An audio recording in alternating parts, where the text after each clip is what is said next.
The day I became a number. First 24 hours in Osaka Prison. 10 seconds. That is all it takes. 10 seconds inside Osaka Prison's processing wing, and everything you are, your name, your face, your history, is gone. Not metaphorically gone. Administratively gone. The door closes behind you. The sound is not a slam. It is a click. So, final. Like the last key on a keyboard deleting the only copy of a file that took 30 years to build. You are standing on a blue line, 2 inches wide. And your feet, without anyone telling you yet, had better be perfectly centered on it. This is not a movie. This is not a dramatization. What you are about to hear is the documented, verified reality of what happens inside one of the most psychologically engineered prisons on the planet. Osaka Prefectural Prison, Japan, 2026. The facility where the punishment is not the cell. It is not the labor. It is not even the silence. The punishment is the system. And the system begins the moment that door clicks shut. Imagine this. You have just been processed at the intake desk. A guard, who has not looked at your face once, slides a folded piece of celadone green fabric across a steel counter toward you. You pick it up. It crinkles. Not like cloth. Like paper. Because it has been starched so heavily, so deliberately, that the fabric itself has become a message. Every step you take in this uniform will announce you. A paper-cutting sound with every movement. You cannot sneak. You cannot shuffle.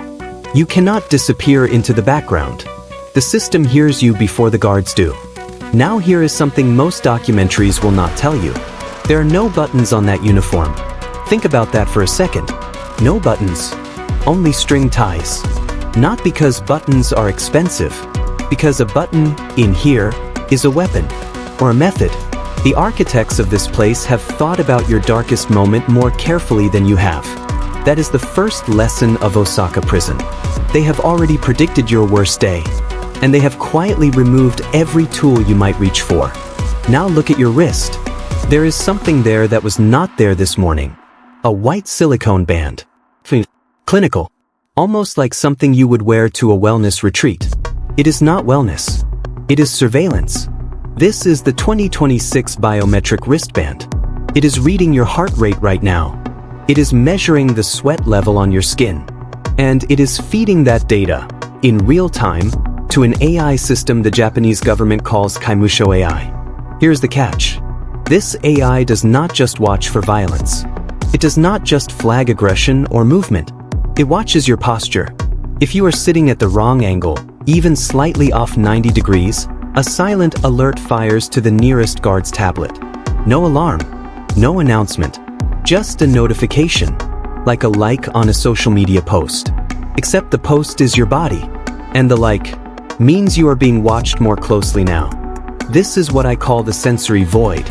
A state engineered not through darkness or noise, but through the removal of everything familiar. Your name, your posture freedom, your right to make eye contact, your ability to walk without a line telling you where your feet belong. Psychologists call this biometric erasure, the systematic dismantling of personal identity through environmental control. Osaka Prison does not call it anything. They just do it. And in January 2026, just weeks ago, a controversy erupted that shook Japan's prison reform community. It was called the Silent Strike. A group of legal advocates revealed that under a 2025 law, currently still active, guards at facilities like Osaka have the legal authority to extend an inmate's solitary reflection period for a single reason: unnecessary eye contact. Not violence. Not contraband. Not threats. Eye contact. Depending on which side of this you stand, that is either the iron discipline required to maintain order in one of the world's most controlled environments, or it is the quiet, legal death of a human soul. I will let you decide, but I will give you everything you need to make that decision. Here is what I need you to do right now. In a moment, we are going to walk through your first full hour inside that processing wing, step by step, breath by breath. But before we do, I need you to notice something. When we show the intake footage, look at the blue line on the floor near cell block 4C. Look at the left edge of the frame. There is something there that is not in any official record of this facility. We will come back to that. Right now, let us talk about the moment your name dies. Your name just died. Not figuratively, not poetically, administratively, permanently, effectively, right now. The guard at the desk does not ask your name. He already has it, and he is already done with it. What he needs, what this system requires, is something far simpler. A number. 5 digits. Permanent. Yours now in the only way that matters inside these walls. 24 to 601. That is you now. And here is the first survival rule you need to understand if you ever find yourself inside a system like this one. Survival Rule 1. The speed of identity. You have exactly 0.5 seconds to respond to your number. Not your name. Your number.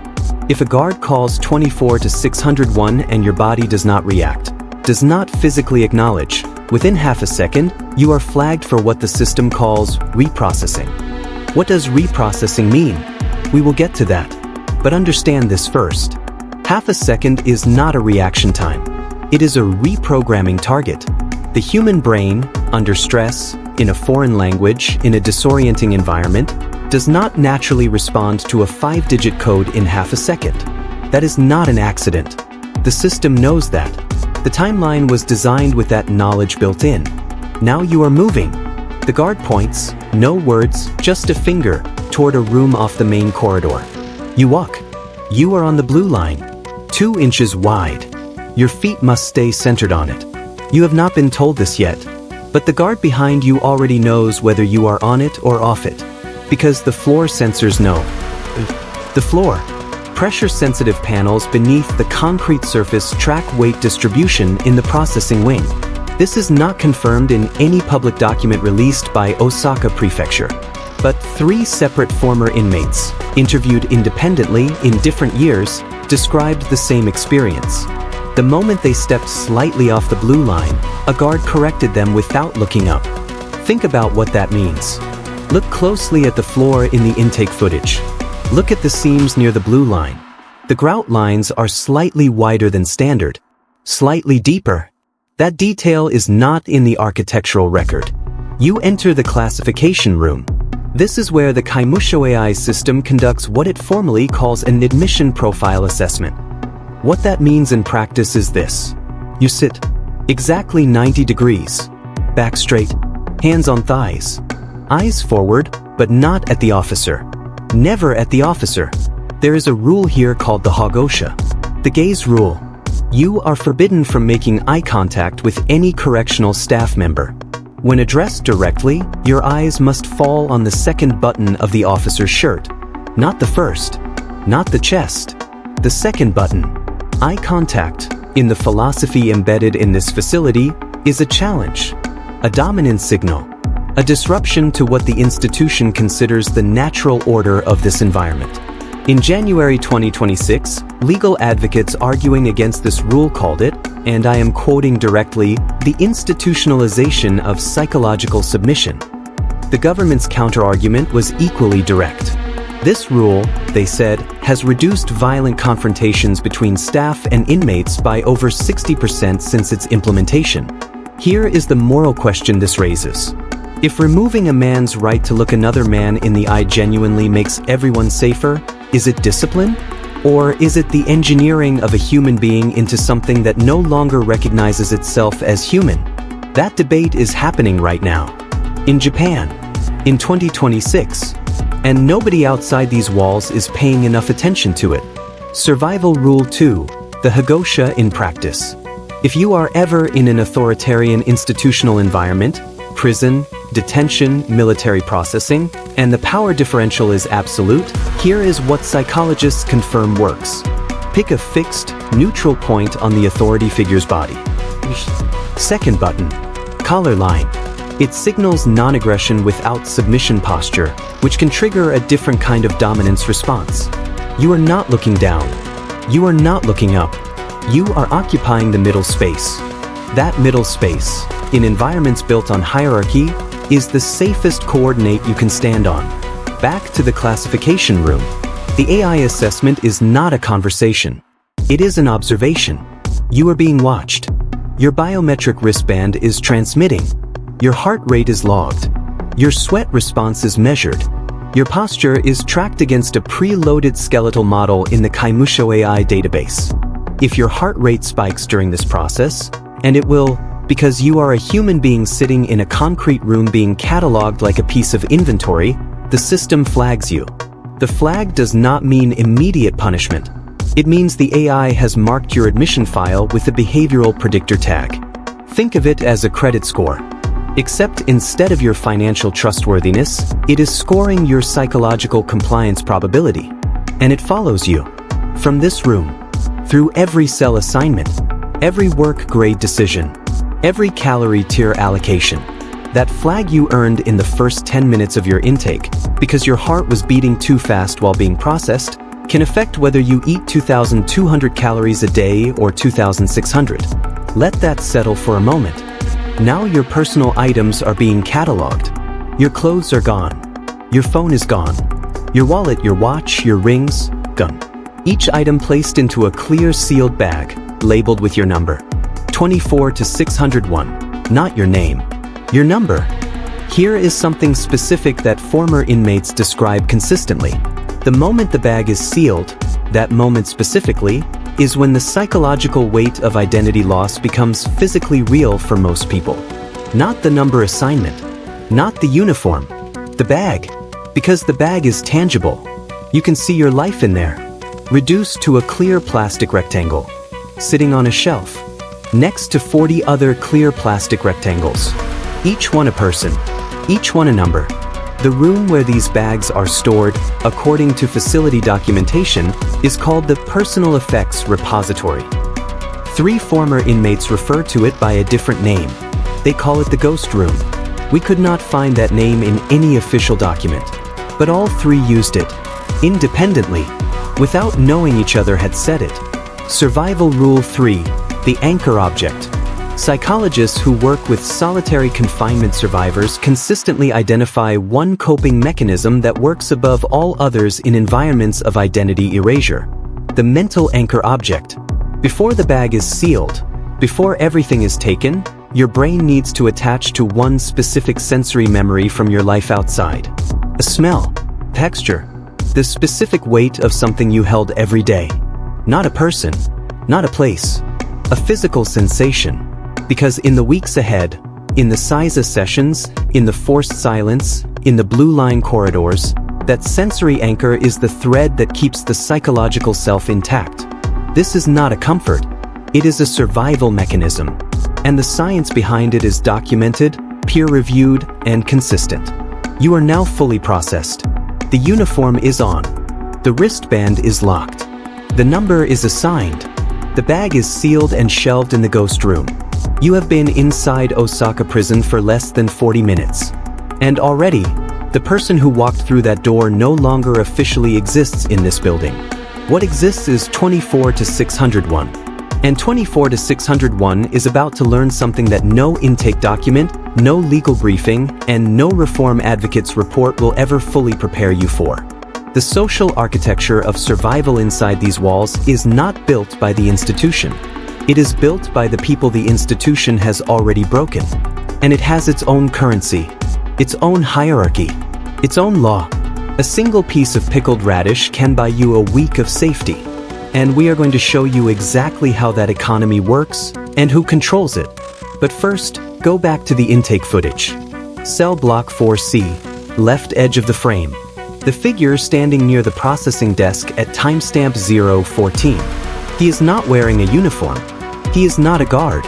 And he is not in any official record of who was processed that day. Nobody tells you the rules of the shadow economy. You learn them the way you learn everything in here. By watching. By making mistakes. By understanding, too late, that the mistake you just made cost you something you cannot get back. The official economy of Osaka Prison runs on work grades.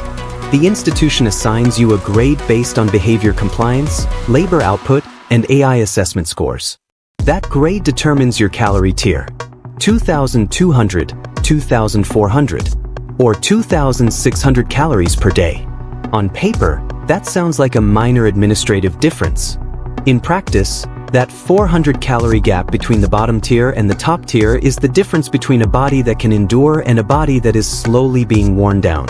And the inmates who control the shadow economy, they understood that math long before any newcomer walked through the door. Here is how the calorie system actually works in practice. Your work grade is not purely based on labor. It is based on behavioral data fed into the Keimusho-AI system. Posture compliance during Seiza, response time to your number, eye contact violations, stress spike frequency on your biometric wristband. Every deviation, no matter how small, is logged, aggregated, weighted, and fed into the grade calculation, which means the AI is not just monitoring your security risk. It is controlling your nutrition. That is what post-human discipline looks like when it is fully operational. The machine does not punish you directly. It adjusts your resources, quietly, mathematically, without a single human decision being made. And the shadow economy exists precisely because of that system. Because where the official system creates scarcity, human beings will always build an alternative structure to fill the gap. The currency of this shadow economy has a name that is not written anywhere in official documentation. Inmates, across multiple decades of testimonies, refer to it as stamps and soy. Stamps refer to the small administrative favor tokens that accumulate through the official work grade system. The ability to send one additional letter per month. Access to an extra 10 minutes in the exercise corridor. A single additional page of reading material. These are not valuable to the person who earns them in the way you might think. They are valuable because they can be transferred, quietly, without triggering the AI system, because they exist within the approved behavioral framework. Soy refers to seasoned food items. The takwon, a piece of pickled fish. A small packet of soy-seasoned seaweed. Items that carry flavor, real flavor, against the relentless backdrop of unseasoned barley rice. And flavor, inside a system engineered to strip every sensory pleasure from daily existence, is not a luxury. It is psychological survival. Now here is where the social hierarchy reveals its actual structure. There are 3 tiers operating simultaneously inside Osaka Prison, and only one of them is official. The first tier is the institutional hierarchy. Guards, senior guards, administrative staff, the AI system. This tier has absolute formal power and operates through documented protocol. The second tier is the senior inmate structure.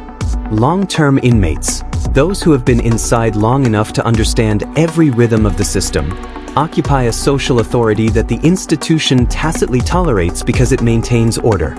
These individuals control the flow of stamps and soy. They decide who gets protection, who gets silence, who gets warned before something happens, and who does not. The third tier, and this is the one that most outside observers miss entirely, is the AI compliance tier. Inmates who have learned to perform perfect compliance for the Keimusho-AI system, hitting every posture angle, every response time, every biometric threshold, accumulate behavioral credit scores that translate into resource access. These inmates are not necessarily respected by the second tier. They are watched carefully, because a high AI compliance score means access to the administration that other inmates do not have. And access, in any closed system, is its own kind of power. Here is the puzzle element that does not appear in any official report about this facility. Cell Block 4C, specifically, cells 4C17 through 4C23. In the official layout documentation available through Japan's Ministry of Justice Public Records, this section of the block is listed as a standard housing wing. 7 cells. Standard dimensions. Standard protocols. But 3 former inmates, in separate testimonies spanning different years, describe a specific experience in this section. A protocol they each called by a different name, but described in almost identical terms. One called it the quiet processing. One called it the second intake. One simply said, that corridor does not work the same way as the rest of the building. All 3 describe the same thing. An intake-style procedure, conducted not at the official processing desk, but inside the corridor itself, late at night, with no paperwork, no AI terminal present, No wristband scanning. A procedure that, by every formal account, does not exist. We are not telling you what that procedure is, because we do not know yet. What we are asking you to do, right now, is this. Look at the cell numbers in the footage we are about to show. Count from 4E17. Count to 4C23. And tell us in the comments, what do you see at the door of the middle cell? Because what one of our researchers flagged at that location is not in any record we can find. And it may be nothing, or it may be the first physical evidence of a ghost protocol that former inmates have been describing for years. Now we go back to the food system, because there is one more layer to this economy that reframes everything we just told you. The calorie tiers, 2,200, 2,400, 2,600, are administered through the official kitchen system. The trays are prepared according to grade, distributed by staff, logged by the AI. But the distribution pathway has a gap. Between the kitchen and the dining hall, there is a staging corridor, approximately 40 feet long. No AI monitoring terminals are positioned in this corridor.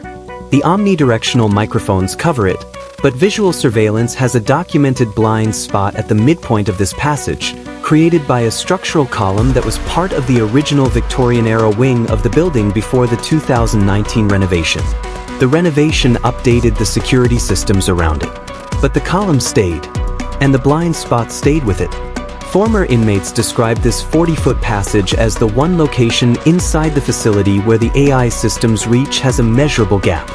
And in a building where every posture angle, every heartbeat, every whispered sound is being cataloged, a 40-foot gap is everything.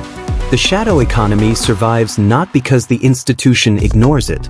It survives because the institution, despite every technological advantage, cannot fully see it.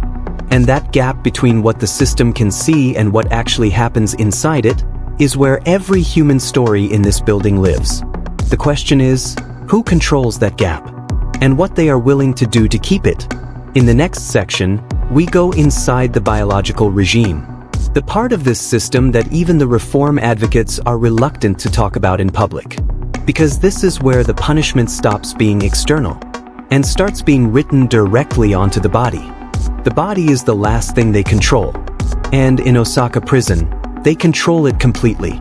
Most people, when they think about prison punishment, think about isolation, solitary confinement, a dark room, a locked door. Osaka Prison does something more sophisticated than that. It uses your own body against you. The size of punishment is the clearest example of this principle in operation. And it is important to understand what it actually is, because the word punishment makes it sound like something obvious, something you can see coming, something with a beginning and a clearly marked end. It is none of those things. Here is how the size of punishment actually works. You are placed in a cell. The cell is kept at a temperature that most international human rights standards would classify as uncomfortable for extended stationary exposure. Not freezing, not dangerous by a single measurable metric. Just cold enough that stillness becomes its own form of physical attrition. You are instructed to sit in seiza, knees bent, sitting on your heels, back straight, hands on thighs, eyes forward, and you stay there for 6 hours. Sometimes 8, sometimes 10. There is no interaction, no guard in the room, no sound beyond what the omnidirectional microphones might pick up from elsewhere in the building. The Keimusho-AI system monitors your posture the entire time through a camera mounted in the upper corner of the cell. If your posture deviates, if your back curves, if your weight shifts off your heels, if your hands lift from your thighs, the system logs it. And the session does not end at the 6-hour mark. It ends when the AI determines you have completed the required duration in compliant posture. The time you spend out of compliant posture does not count. Now here is the moral question at the center of this practice. And I'm not going to soften it. The Japanese Ministry of Justice classifies the seiza session as a reflective discipline measure. Their formal position, published in 2024, states that the practice encourages inmates to develop internal composure, self-regulation, and behavioral accountability. The reform advocates who challenged this classification in January 2026 during the silent strike controversy used a different framework entirely. They cited the documented physiological effects of extended siza on the human body, circulatory restriction in the lower extremities, nerve compression at the peroneal nerve, the nerve that runs along the outer knee, the progressive purple discoloration of the feet as blood pools and circulation is compromised. They argued, with medical documentation, that what the institution calls reflective discipline, medicine calls the deliberate induction of physical suffering through positional stress. Both of these things are true simultaneously, and that is precisely what makes this practice the most contested element of Osaka Prison's disciplinary regime. Is it the only way to maintain order in a facility housing individuals who have demonstrated their capacity for serious harm? Or is it the slow, quiet, legally protected death of the human body's dignity, administered 6 hours at a time, in a cold room, monitored by an algorithm? That is not a rhetorical question. That is the exact debate happening in Japanese legal circles right now. And neither side is wrong in a way that makes the other side comfortable. Now we talk about the biological regime beyond punishment, because the siza session is the most visible element. But it is not the most pervasive. The most pervasive element is sleep architecture. Osaka Prison, like several high-security Japanese facilities, operates on a structured sleep protocol that is not published in standard public documentation. Former inmates describe a system of scheduled waking intervals during the night. Not random checks. Scheduled. Predictable to the guards. Invisible to the inmates. At intervals that multiple former inmates consistently place at approximately 90 minutes, a guard passes each cell. The pass itself makes no sound, but the light, a narrow beam from a handheld torch, sweeps the cell interior. If you are asleep in a position that obscures the guard's ability to confirm your presence and physical state, if you have turned toward the wall, pulled your uniform over your face for warmth, or positioned yourself in any way that reduces visual confirmation, you are woken, corrected, returned to a visible sleeping position. 90 minutes is not a random interval.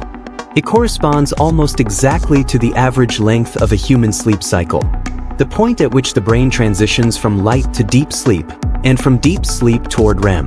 Disrupting sleep at 90-minute intervals does not prevent sleep. It prevents the deep restorative stages of sleep from completing. Over days, this produces a specific cognitive profile. Not exhaustion in the dramatic sense. Something more subtle.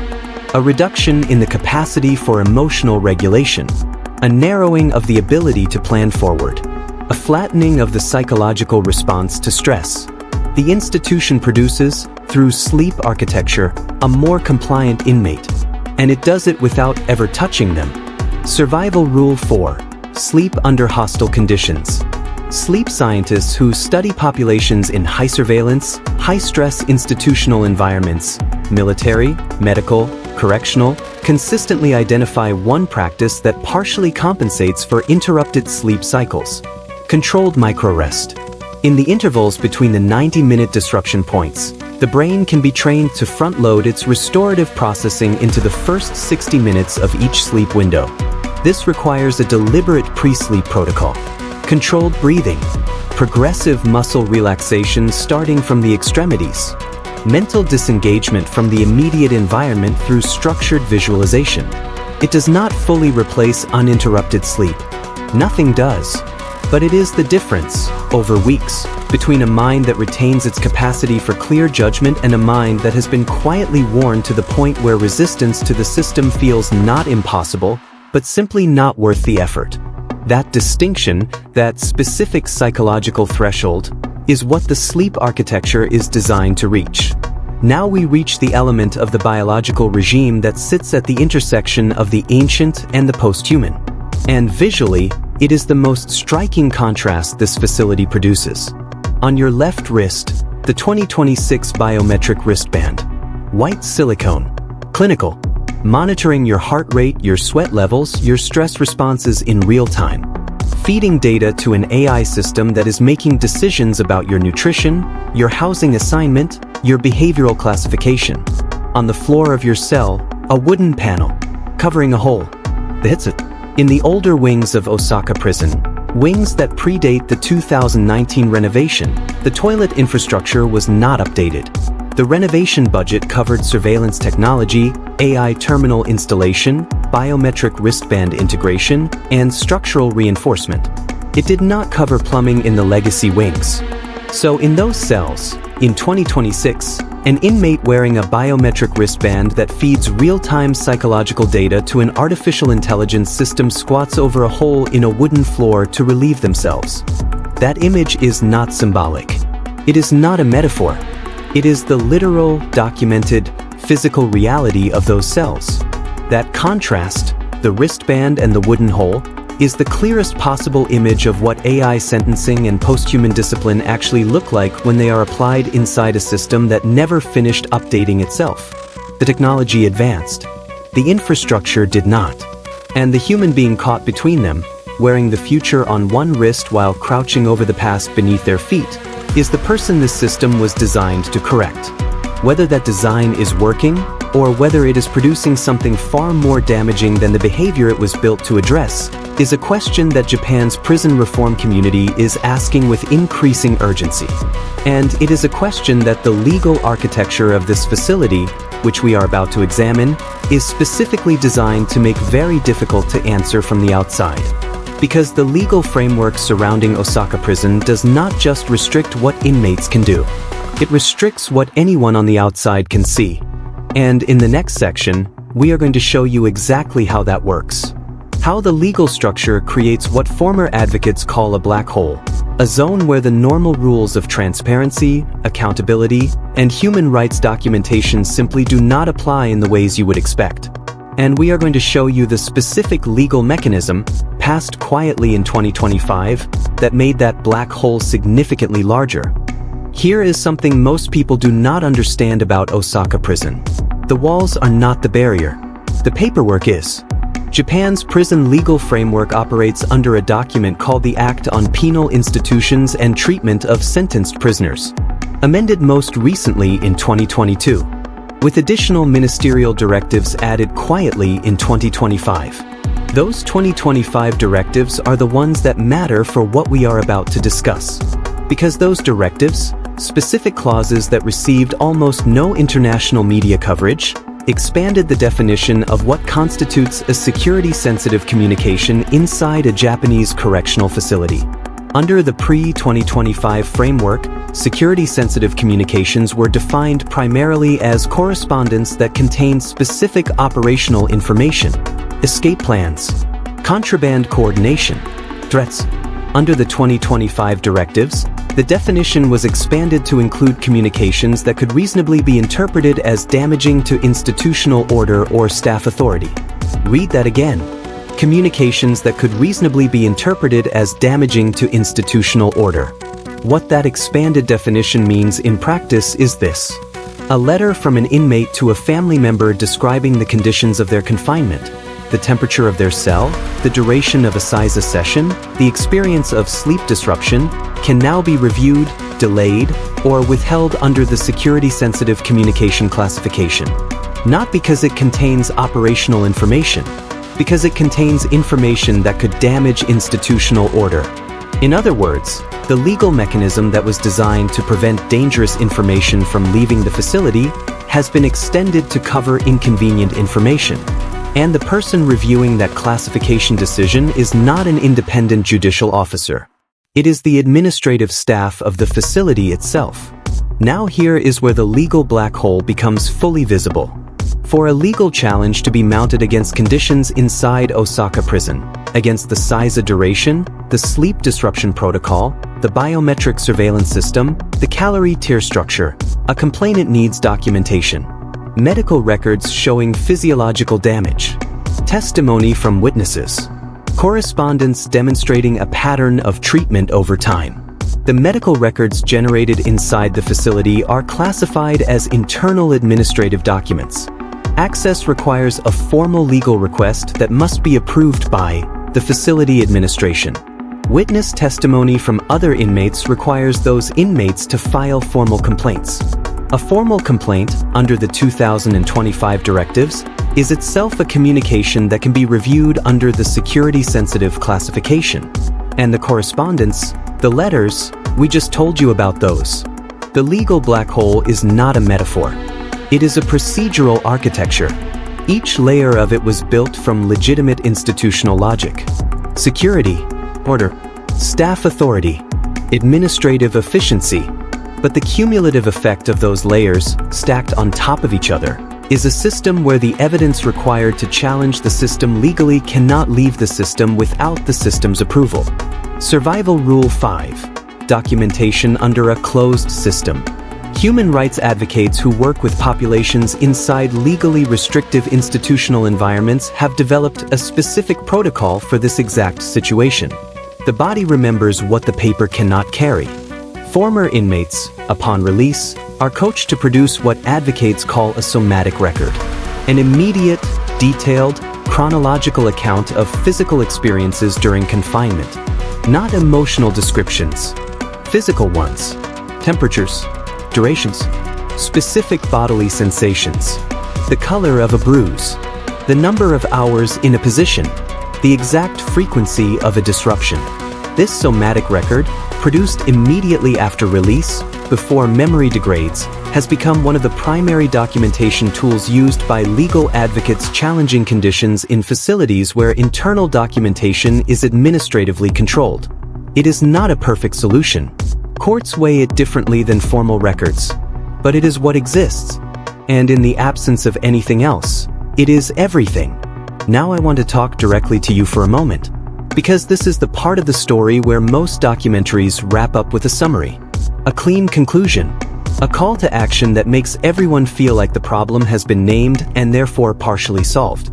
I'm not going to do that, because the reality of what we have just walked through together does not have a clean conclusion. What we have documented is a system that is simultaneously, and this is the only honest way to say it, both defensible and indefensible. It is defensible because Japan's prison system produces recidivism rates that most Western nations study with genuine envy. The structure works by the metrics that institutional designers use to measure working. Reoffending is low. Violence inside facilities is low. Operational order is maintained at a level that correctional administrators in other countries describe as extraordinary. It is indefensible because the mechanism through which those results are achieved is the systematic, technologically enhanced, legally protected erosion of individual identity, bodily autonomy, and psychological integrity. Both of these things are true, at the same time, in the same building. Here is what the data actually shows us in 2026. Japan's recidivism rate sits at approximately 17% within 5 years of release. The United States sits at approximately 68% within 3 years. The United Kingdom at approximately 25% within 1 year. Reform advocates cite these numbers when arguing that the Japanese system, despite its methods, produces outcomes that protect more people from more harm than systems that prioritize individual comfort during confinement. Critics cite the same numbers and ask a different question. Not whether the system works, but what it costs the human being that passes through it.